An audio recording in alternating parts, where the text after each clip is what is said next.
Bonjour et merci de votre fidélité pour ce temps de parole. Nous avons la chance et il nous fait l'honneur de sa première prise de parole en tant que sénateur. C'est le sénateur S2O qui est avec nous. Bonjour monsieur le sénateur. Bonjour Anne. Merci de cet honneur que vous nous réservez ce matin. Je suppose que vous êtes un homme heureux. Oui, bien sûr, vous savez, quand on gagne des élections, bien évidemment, on est heureux, on est candidat pour gagner. Mais permettez-moi, Anne, avant tout propos, de remercier sincèrement mon équipe de campagne. Ils se reconnaissent. Sans eux, je pense qu'on n'aurait pas gagné ces élections. Et donc, franchement, je ne sais pas quoi leur dire tellement je suis ému. Parce que pendant plus d'une année qu'on est ensemble, qu'on sillonne l'île, qu'on va regarder les électeurs, les 540 électeurs un à un pour les convaincre. Et ça a été un long travail. Et quand on voit les résultats, sincèrement, c'est, je dirais, Mayotte qui a gagné. Parce que ma candidature n'a pas été une candidature clivante. Ça a été une candidature qui n'était pas portée par un parti, mais ça a été porté par la population, je dirais. Parce que quand on voit les résultats, à la fin, presque 300 voix sur 540. C'est beaucoup. C'est un plébiscite. Oui. Et donc, ces résultats m'obligent. Et je pense que la population a beaucoup d'espoir sur mon élection. Et je ne dois pas décevoir.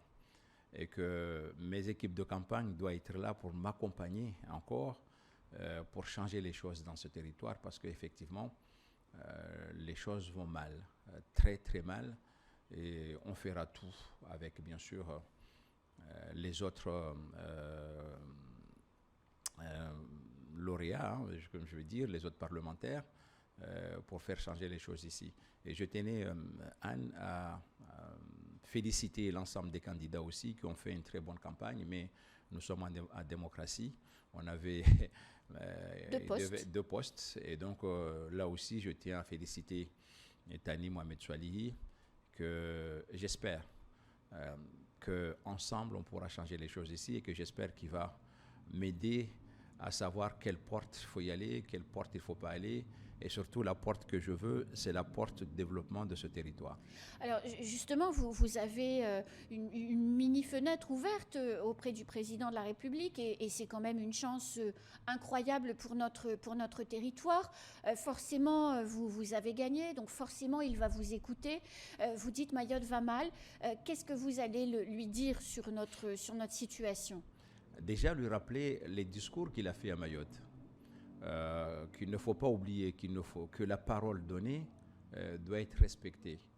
Moi, je me rappelle le discours qu'il a fait à Dzaoudi l'Abattoir lorsqu'il était candidat et que je l'avais dit ici quand il a dit « fini l'impossible à Mayotte, fini en quelque sorte les fausses promesses » et je m'engage parce que Mayotte connaît des difficultés, donc il le sait.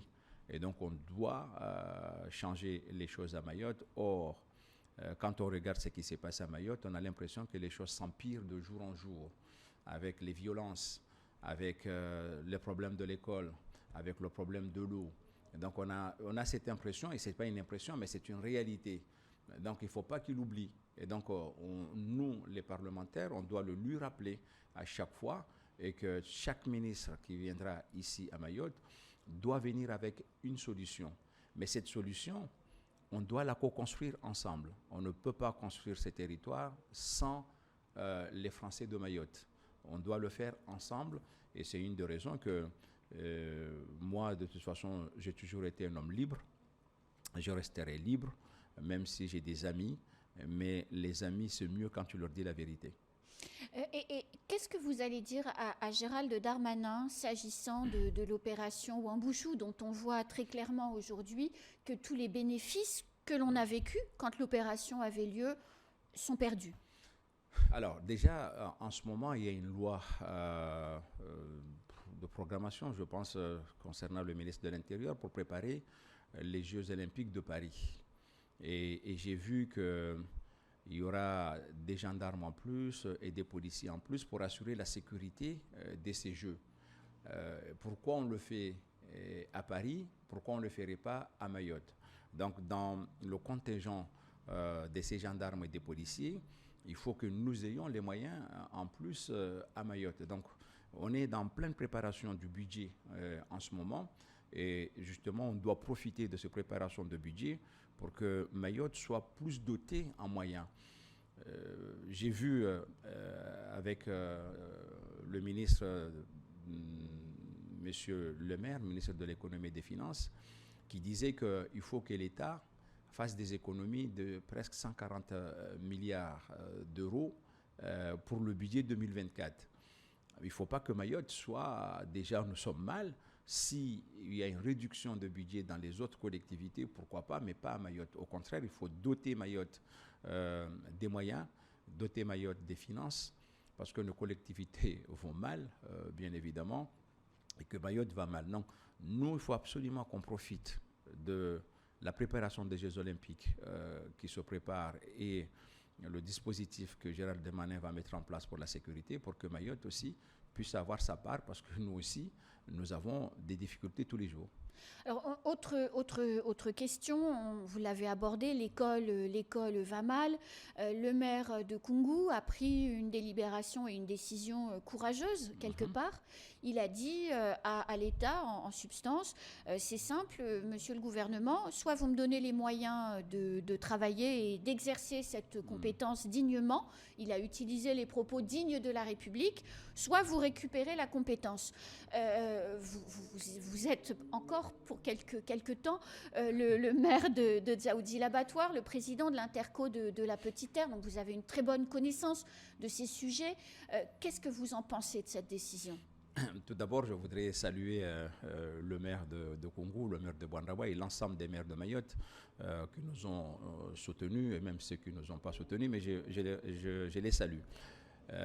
Et je dis à M. Bamkolo que cet après-midi à 15h, je serai dans sa commune comme promis.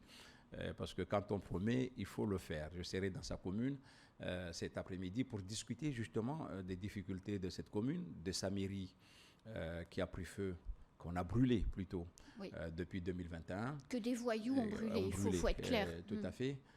Et prendre ce dossier à bras-le-corps pour qu'on en finisse avec ça, parce que ce sont les symboles de la République. Il faut réparer. Bien sûr, Bamkolo, il a raison de prendre cette délibération et que moi, j'inciterai bien sûr ma commune de prendre la même délibération. Pourquoi? C'est parce que à chaque fois que vous construisez une école, il faut embaucher des ASEM. Et ces ASEM, on les prend dans notre budget. C'est-à-dire qu'on n'a pas un budget extensible que quand on construit une école, mais c'est le même budget qui est constant.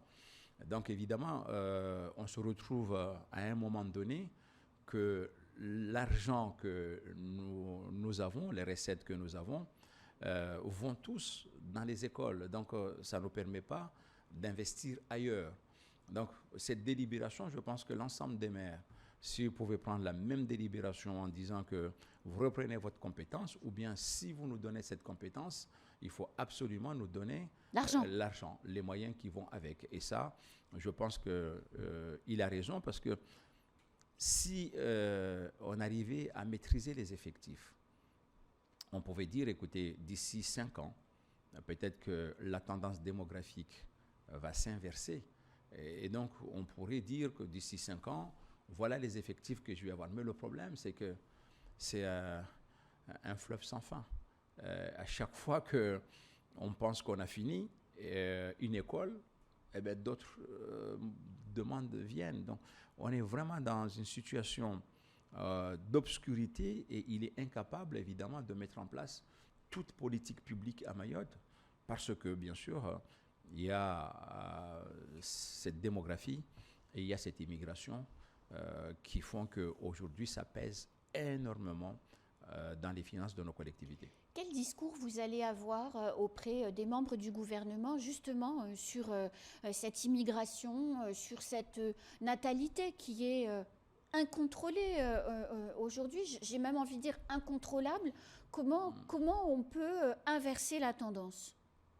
Écoutez, je ne sais pas si vous vous rappelez, lorsqu'il y a eu cette crise des Gilets jaunes en métropole, j'avais fait un discours quand j'étais président de l'association des maires à l'Élysée où il y avait plus de 500 personnes.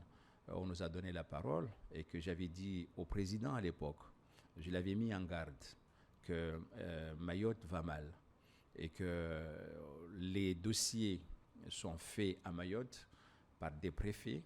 Et à l'époque, c'était M. Serin, et tous les préfets font des rapports, excellents rapports, qui les envoient à Paris, mais on a l'impression, loin de notre contraint ici, que le sphère nationale est atteinte de l'autisme d'Asperger, je ne sais pas vous rappeler. Mais à chaque fois qu'il y a quelque chose, un dossier pour Mayotte, eh bien on le met sous la pile en dessous. Mais ils le savent, ils sont au courant. Maintenant, nous avons les réseaux sociaux, heureusement. Nous avons la télévision, nous avons un élu tous les jours à Paris et les gens le savent. Maintenant, il faut qu'ils nous disent pourquoi ils ne veulent pas que Mayotte avance. Pourquoi aujourd'hui les Mahorais doivent vivre, parce que nous avons choisi plutôt la liberté. Nous avons choisi la France parce que c'est un pays de liberté. Or, à Mayotte aujourd'hui, les peu de libertés que nous avons, on ne peut même pas les exercer. Et ils le savent. Donc, si nous voulons développer cette île, il faut absolument qu'on mette en place ici un vrai plan de rattrapage avec les moyens qui vont avec et qu'à chaque fois, on fasse un bilan de mi-parcours et aller jusqu'au bout de l'exécution de ces plans. Donc, moi, je le dirais, parce que je l'ai déjà dit au président, et je lui ressortirai mon discours. Je dis, voilà le discours que je vous avais dit, et peut-être que je n'ai pas été bien entendu, mais maintenant je suis à Paris, eh bien, je le dirai partout. Vous allez siéger où? Parce qu'on a vu que le Sénat était resté à peu près stable, comme c'était prévisible quelque part. Maintenant que vous êtes sénateur, je suppose que vous avez réfléchi. Où allez-vous vous positionner dans l'échiquier politique parisien? Écoutez, Anne, moi je suis un homme libre.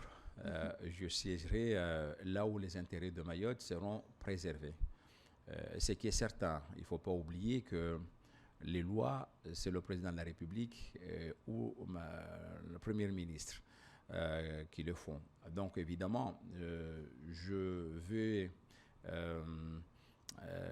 discuter avec tous les groupes, mais ce serait dommage que les deux parlementaires mahorais, chacun siège de son côté. Ah, vous avez plutôt de la logique de siéger ensemble? Moi, j'ai la logique de siéger ensemble. Bien sûr, si on est tous les deux, l'union fait la force. C'est vrai. Et moi, je préfère qu'on puisse siéger ensemble, qu'on puisse trouver un terrain d'entente et que notre voix ne soit pas de voix dissonante, mais une voix concordante pour l'intérêt de Mayotte. On a beaucoup souffert pour ça et que je ne veux pas être celui qui va s'aimer la discorde entre les parlementaires. Nous avons besoin, on n'est que 4, et nous avons besoin de travailler ensemble et parler d'une seule et même voix pour Mayotte. Est-ce que, monsieur le sénateur, on n'est pas en train de vivre la mise en place d'une nouvelle ère politique où les parlementaires ont un meilleur niveau quelque part et donc vont être en capacité de tenir la dragée haute au gouvernement qui, comme vous l'avez dit il y a quelques minutes, savent tout, mais bon, ils ont tellement d'autres problèmes que si on crie pas plus fort que les autres, on nous oublie. Vous savez, il n'y a pas de secret pour pouvoir réussir dans la vie et c'est ce que je dis à chaque fois à mes concitoyens, c'est le travail. Le travail, l'acharnement au travail. Et on le voit en petite terre. Je ne sais pas, mais c'est le travail. Et moi, je passe mon temps, franchement, à travailler, à réfléchir, à comprendre ce qui se passe et à regarder ce qui se fait en métropole. Et comme Mayotte, pour moi, c'est la métropole Mayotte, c'est la France Mayotte. Et maintenant, à chaque fois, on dit que toutes les lois qui s'appliquent et tout ce qui s'appliquerait à métropole doit s'appliquer à Mayotte, surtout en matière de finances. Bien évidemment, personne ne pourra me dire que non, vous n'avez pas compris la phrase. Personne ne pourra me dire, vous n'avez pas compris l'addition ou les soustractions. Non, je comprendrai, je comprends, parce qu'au bout de 22 ans de mandat, où j'ai géré l'ensemble des collectivités de Mayotte, je pense que essayer de me tromper ou essayer de faire que Mayotte ne soit pas pris en considération, il faut se lever tôt. Donc vous serez le sénateur des collectivités. Eh bien, le sénateur, Mahoraises, évidemment. Le sénateur, de toute façon, c'est l'article 24 de la Constitution. Il est là pour défendre les collectivités de Mayotte. Et en défendant les collectivités de Mayotte, vous défendez la Mayotte, population de Mayotte et vous défendez Mayotte, effectivement. Merci beaucoup, monsieur le sénateur, et bon courage pour vos débuts. Merci beaucoup. Et puis, bien sûr, rendez-vous à 15h à Congo. Merci. Merci. C'est la fin de ce temps de parole. Tout de suite, la suite de nos programmes.